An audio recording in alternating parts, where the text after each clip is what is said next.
মানসুর ইবনে আম্মার বর্ণনা করেন, আমার একজন বন্ধু ছিল যে জীবনে অনেক গুনাহ করেছিল, নিজের উপর জুলুম করেছিল, নিজের উপর অবিচার করেছিল। অতঃপর সে আল্লাহ তাআলার কাছে তাওবা করে। তাওবা করার পর থেকে আমি তাকে দেখতাম সে অনেক ইবাদত করত, অনেক নামাজ পড়ত, অনেক রোজা রাখত, অনেক তাহাজ্জুদ পড়ত। হঠাৎ করে একদিন তাকে খুঁজে পাচ্ছিলাম না। আমি তার খোঁজে তার বাড়িতে গেলাম। আমি দরজায় গিয়ে আওয়াজ দিলাম, ভিতর থেকে তার মেয়ে বের হয়ে আসলো। আমাকে জিজ্ঞেস করলো, কাকে খুঁজছেন? তখন আমি বললাম, তোমার আব্বুকে যে বলো অমুক এসেছে। অতঃপর আমাকে ভিতরে আসতে বলা হলো। আমি ভিতরে প্রবেশ করলাম। আমি দেখলাম সে বাড়ির মাঝখানে শুয়ে আছে। তার চেহারা বিকৃত হয়ে গেছে, তার চোখগুলো বড় বড় হয়ে গেছে। তখন আমি তার এই অবস্থা দেখে বললাম, হে আমার ভাই, আমার ভয় হচ্ছে। হে আমার ভাই, তোমার এই অবস্থা দেখে আমার ভয় হচ্ছে। তুমি বেশি বেশি করে লা ইলাহা ইল্লাল্লাহ বলতে থাকো। এ কথা শুনে সে অনেক কষ্ট করে আমার দিকে তাকালো, অতঃপর বেহুশ হয়ে গেল। যখন তার হুঁশ ফিরে আসলো, আমি তাকে দ্বিতীয়বার আবারও বললাম, হে ভাই, বেশি বেশি করে লা ইলাহা ইল্লাল্লাহ বলতে থাকো। সে আবারও বেহুশ হয়ে গেল। যখন তার হুঁশ ফিরে আসলো, আমি তৃতীয়বার আবারও বললাম, হে ভাই, বেশি বেশি করে লা ইলাহা ইল্লাল্লাহ বলতে থাকো। সে চোখ খুলল, আমার দিকে কিছুক্ষণ তাকিয়ে রইল, চোখের পানি ছেড়ে দিয়ে বলল, হে ভাই মানসুর, আমার মাঝে আর এই কালেমার মাঝে প্রাচীর তৈরি করে দেয়া হয়েছে। আমি ইচ্ছা করলেও এই কালেমা পাঠ করতে পারছি না। তখন আমি বলে উঠলাম, লা হাওলা ওয়ালা কুওয়াতা ইল্লা বিল্লাহ। আমি তাকে বললাম, তুমি যে এত নামাজ পড়তে, এত ইবাদত করতে, এত আমল করতে, এত তাহাজ্জুদ পড়তে, এগুলোর কি হলো? তখন সে বলল, তুমি যে আমাকে ইবাদত করতে দেখতে, আমি এর কোনো কিছুই আল্লাহর জন্য করতাম না। আমি আমার সকল ইবাদত, আমি আমার সকল আমল, এগুলো মানুষদের দেখানোর জন্য করতাম। আর আমার তাওবা ছিল মিথ্যা তাওবা। আমি মানুষদের দেখানোর জন্য তাওবা করেছিলাম। আমি মূলত বাহ্যিকভাবে মানুষদের দেখানোর জন্য ইবাদত করতাম। কিন্তু আমি যখন একাকী থাকতাম, আমি আমার ঘরের দরজা বন্ধ করে দিয়ে মদ পান করতাম।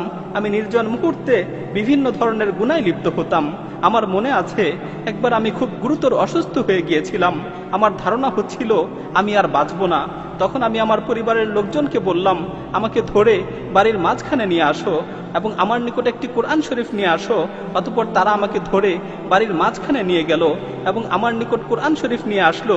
আমি কোরআনকে খুলে পড়তে লাগলাম এবং আসমানের দিকে তাকিয়ে বলতে লাগলাম, হে পরম দয়ালু আল্লাহ, হে পরম দয়ালু আল্লাহ, এই কোরআনের মাধ্যমে তুমি আমাকে সুস্থতা দান করো। আমি তোমার সাথে ওয়াদা করছি, আমি তোমার সাথে প্রতিজ্ঞাবদ্ধ হচ্ছি, আমি আর কোনোদিন গুনাহ করব না, আমি আর কোনোদিন গুনার দিকে পা বাড়াবো না। আল্লাহ তাআলা আমাকে সুস্থতা দান করলেন। যখন আমি সুস্থ হলাম, তখন আমি আগের মতোই আবারও গুনায় লিপ্ত হলাম। প্রতিনিয়ত গুনাহ করতে থাকলাম।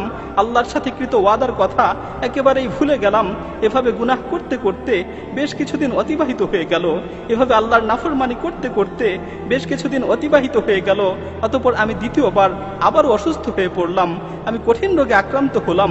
আমার আবারও মনে হচ্ছিল যে আমি আর বাঁচব না, আমি আর পৃথিবীতে থাকতে পারবো না। তখন আমি আমার পরিবারকে আবারও বললাম, তোমরা আমাকে উঠানে নিয়ে চলো, আমার কাছে কোরআন নিয়ে আসো। আমি প্রথমবারের মতো দ্বিতীয়বার আবারও প্রার্থনা করলাম। আমি আবারও আকাশের দিকে দুহাত তুলে বললাম, হে আমার প্রতিপালক, হে আমার প্রতিপালক, হে পরওয়ারদিগার, এই কোরআনের মাধ্যমে তুমি আমাকে সুস্থতা দান করো। আল্লাহ তাআলা আমার ডাকে আবারও সাড়া দিলেন, আমাকে রোগ থেকে মুক্তি দিলেন। আমি আবারও অঙ্গীকার করলাম যে আমি আর কখনোই গুনাহ করব না, আমি আর কখনোই গুনার দিকে পা বাড়াবো না। কিন্তু দ্বিতীয়বারেও আমি আমার অঙ্গীকারের কথা আবারও ভুলে গেলাম। আমি আবারও গুনায় নিমজ্জিত হলাম। আমি আবারও গুনার সমুদ্রে হাবুডুবু খেতে লাগলাম। এভাবে বেশ কিছুদিন অতিবাহিত হয়ে গেল। এরপর আমি তৃতীয়বার আবারও অসুস্থ হয়ে পড়লাম, যা তুমি এখন দেখতে পাচ্ছ। অতঃপর আমি আমার স্ত্রীকে বললাম, আমাকে উঠানে নিয়ে চলো, আমার কাছে কোরআন নিয়ে আসো। তারা আমাকে উঠানে নিয়ে গেল, আমার কাছে কোরআন নিয়ে আসলো।